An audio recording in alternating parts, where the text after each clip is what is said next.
The Holy Gospel according to St. Mark, the 9th chapter. Glory to you, O Lord.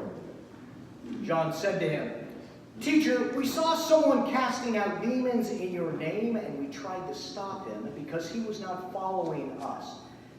But Jesus said, "Do not stop him, for no one who does a deed of power in my name will be able to soon afterwards speak evil of me. Whoever is not against us is for us. For truly I tell you, whoever gives you a cup of water to drink because you bear the name of Christ will by no means lose the reward. If any of you put a stumbling block before one of these little ones who believe in me, it would be better for you if a great millstone were hung around your neck and you were thrown into the sea. If your hand causes you to stumble, cut it off. It is better for you to enter life maimed than have two hands and go to hell, to unquenchable fire. And if your foot causes you to stumble, cut it off. It is better for you to enter life lame than to have 2 feet and be thrown into hell. And if your eye causes you to stumble, tear it out, for it is better for you to enter the kingdom of God with one eye than have 2 eyes and be thrown into hell, where their worms never die and where the fire is never quenched. For everyone will be salted with fire. Salt is good, but if salt lost its saltiness, how can you season it? Have salt in yourself and be at peace with one another." This is the gospel of the Lord. Praise to you, O Christ. Please be seated.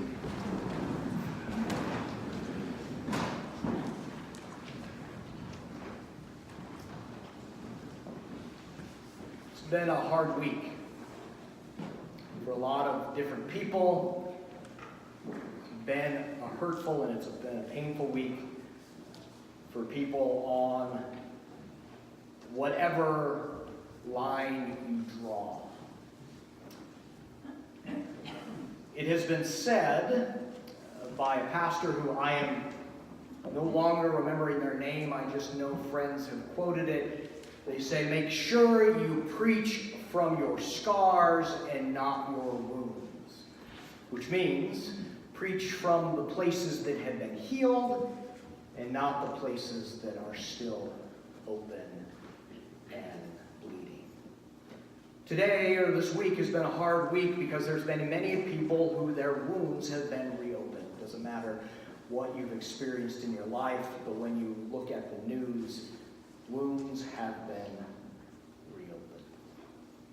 They've been reopened in many different ways, and I've got my own wounds, so I'm going to kind of work it in slant, if you will.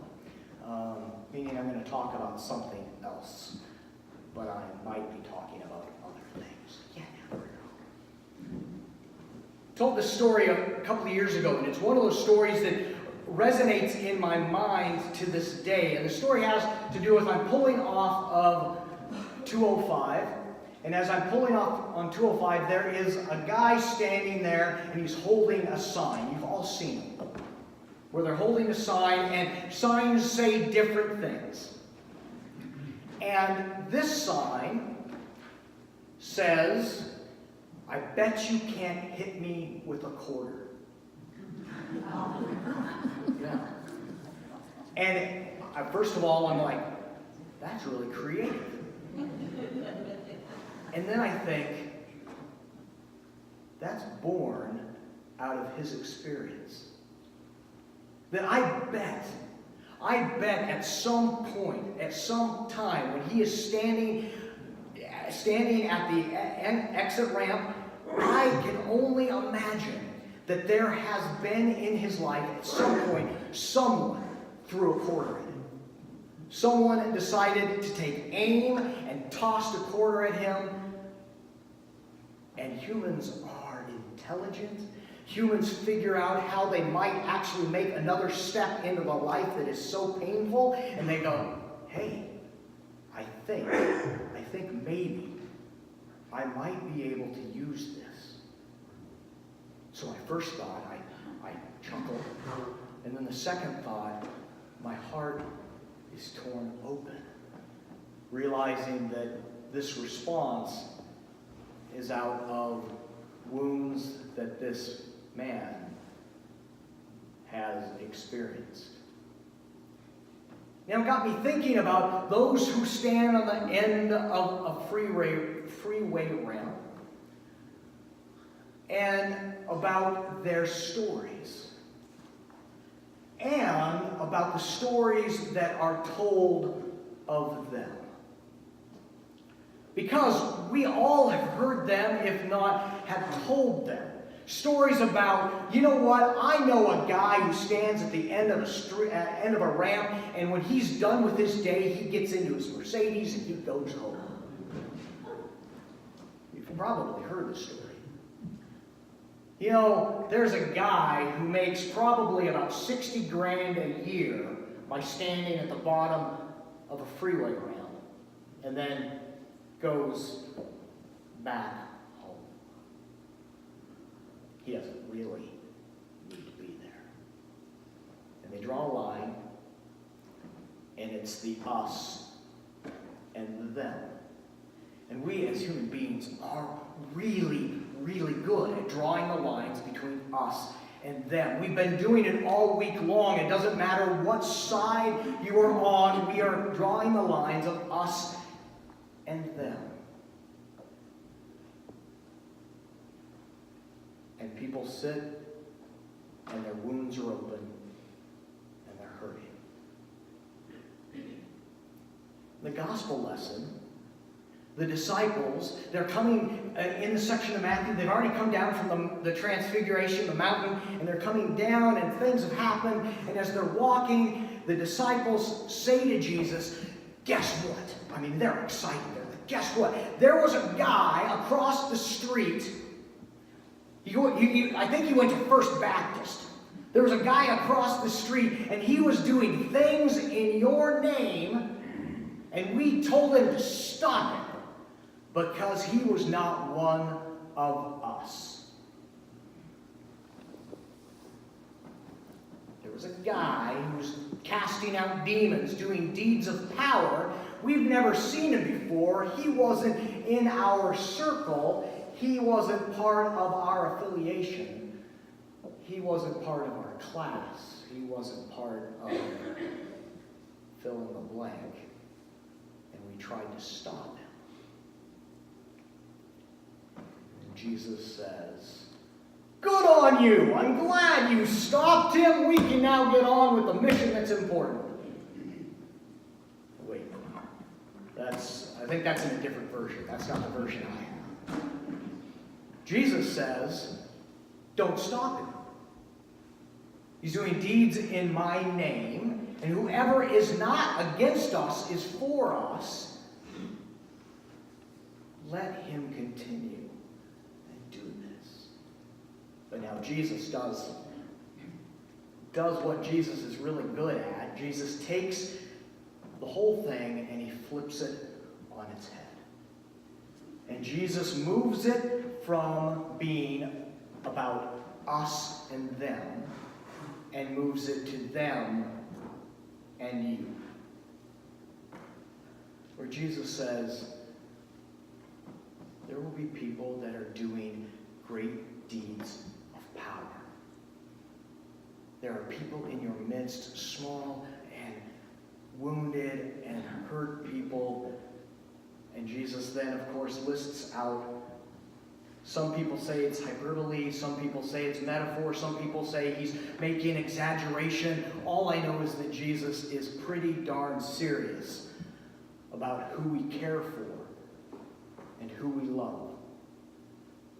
Lifting up the weak, lifting up the little ones in our midst, and caring for them. And saying that if you don't, if you place the stumbling block in front of them, watch out. Now, Jesus mentions that there will be people that do deeds of power. And if you're like me, you can start to worry. You're like, wait a minute, I have never cast out demons. I have never laid hands on someone so much that they spring up from the hospital bed and are healed. I have never seen those kinds of deeds of power, so I'm a little nervous. Jesus has deeds of power, and then he says, and whoever gives someone a cup of water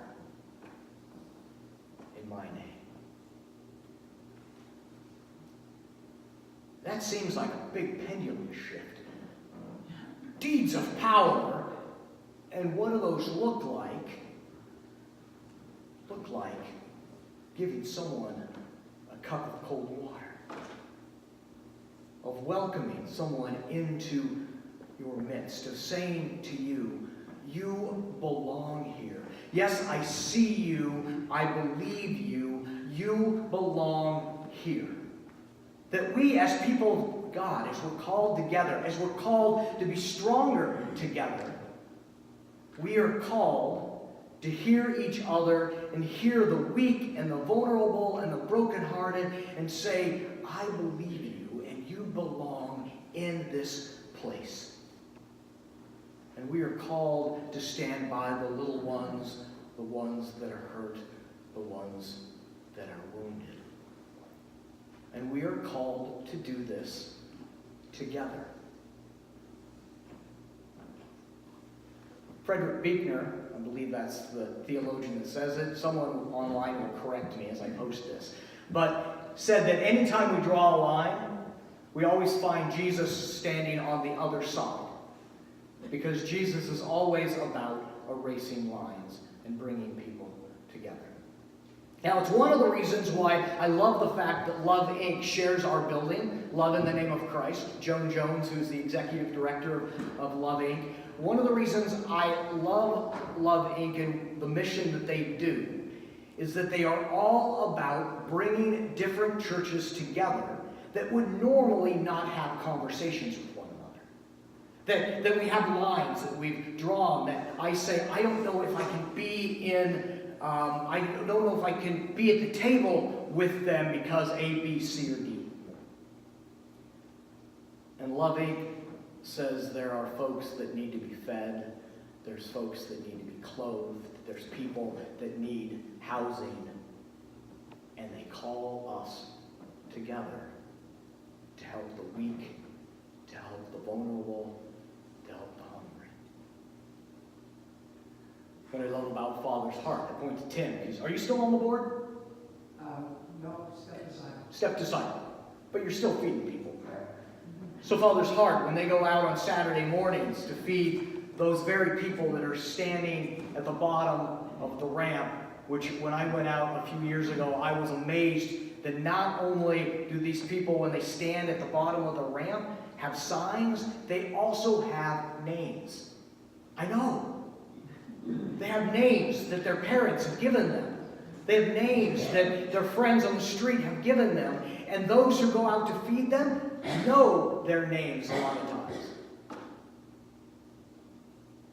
Those kind of things where we normally would not be in conversation with each other draw us to say we are called to help the hungry, the vulnerable, and the brokenhearted. We are called to believe one another in our stories.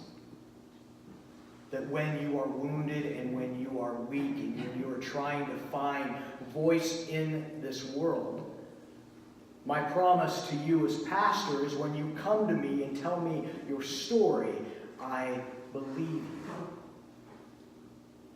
That our brokenness, we are called to stand with one another. We all have our own stories.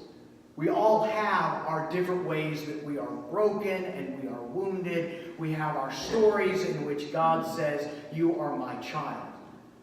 So when you come to this table and receive bread and wine, when you receive body and blood, when you receive forgiveness and wholeness, you are receiving God's gift of grace for you. And God says, come, lay your story at the foot of the cross and hear me. You are loved and you are forgiven and you are embraced, and you are my child.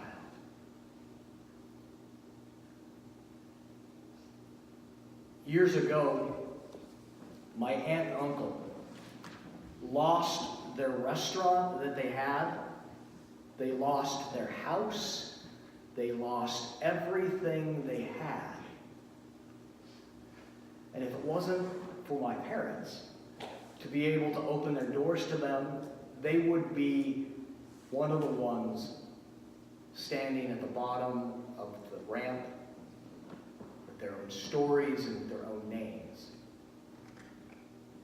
We have stories that remind us how we are all in this together one way or another. So when we hear each other's stories, the greatest gift that we can give to one another is to believe the other and to stand with the other and to say, because of my Christ, who calls to me and says, I believe you, we are called to one another to reach out and say, you belong here.